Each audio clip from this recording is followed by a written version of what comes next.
Hello, my name is Michael L. Hakes Jr., and the topic I have chosen for my thesis is parental alienation syndrome. In the world of divorce, there occurs a great deal of suffering and pain for all who are involved. However, the greatest pain suffered is by those who have been victimized by the effects of a person who has attempted to or has destroyed a relationship between the victimized parent of the child and children in their lives, but the alienator who acts out of malice towards the alienated parent with little or no thought of how this will affect the children involved. This phenomena has been going on for a very long time and has been documented for many years and has caused so much damage to children that it still haunts them into their adult lives. What is PAS? Parental alienation as a mental condition in which a child, usually one whose parents are engaged in a high conflict divorce, allies himself or herself strongly with one parent, the preferred parent, and rejects the relationship with the other parent, the alienated parent, without legitimate justification. This process leads to a tragic outcome when the child and the alienated parent, who previously had a loving and mutually satisfying relationship, lose the nurture and joy of that relationship for many years and perhaps for their lifetimes. Next slide. Parental alienation syndrome has been appearing in psychology literature for about 60 years. PAS is not currently listed in a DSM-4 TR, but is being considered for the DSM-5. Approximately 1% of children in the United States experience PAS. Next slide. Parental alienation refers to the child's strong alliance with one parent and rejection of a relationship with the other parent without legitimate justification. Depending on the context, we sometimes use the term parental alienation syndrome, which is a more complex concept. Next slide. Why it should be in the DSM-5. Developmental factors are being considered for DSM-5. Attachment is a very important developmental factor, and parental alienation can be conceptualized as a disorder of attachment. Relational disorders are being considered for the DSM-5, and parental alienation is a typical example of this mental health condition. Next slide. It is possible to estimate the prevalence of parental alienation. Systematic research indicates the prevalence of parental alienation in the United States is approximately 1% of children and adolescents. Parental alienation is a serious mental condition. It has a predictable course that often continues into adulthood and can cause serious long-term psychological problems. Next slide.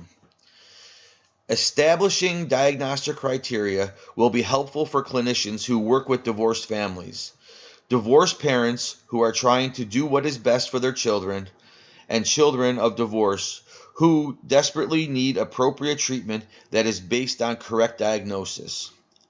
Establishing diagnostic criteria will reduce the opportunities for abusive parents and unethical attorneys to misuse the concept of parental alienation in child custody disputes. Next slide. Establishing diagnostic criteria will make it possible to study parental alienation in a systematic manner on a larger scale. There are critics of parental alienation and PAS who oppose the use of these concepts as a psychiatric diagnosis, but their arguments are not convincing.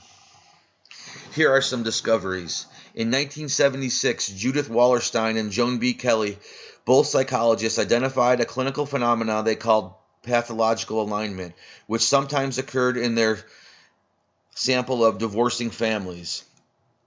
Next slide. In 1980, Wallerstein and Kelly published Surviving a Breakup, described their landmark long-term study of 60 community families of divorce from Northern California. Wallerstein and Kelly related that some children of divorced parents become aligned with one parent against the other.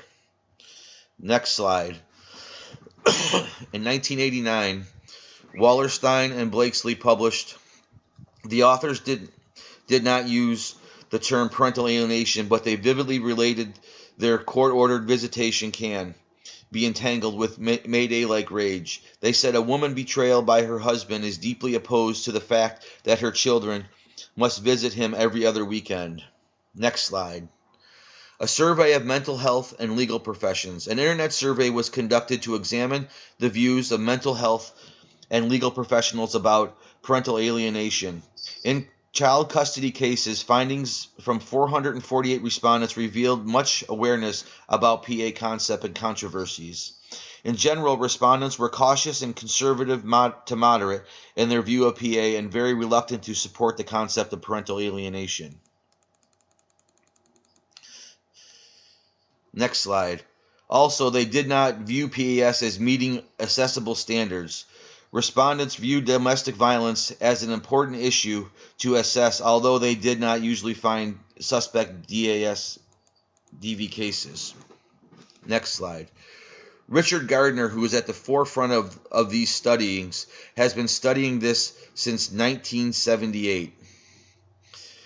90% of the children in cases of parental alienation are in the care of their mother. Although few disagree that high conflict divorces are associated with negative outcomes for children, the legal and helping professional communities are still debating the validity of it.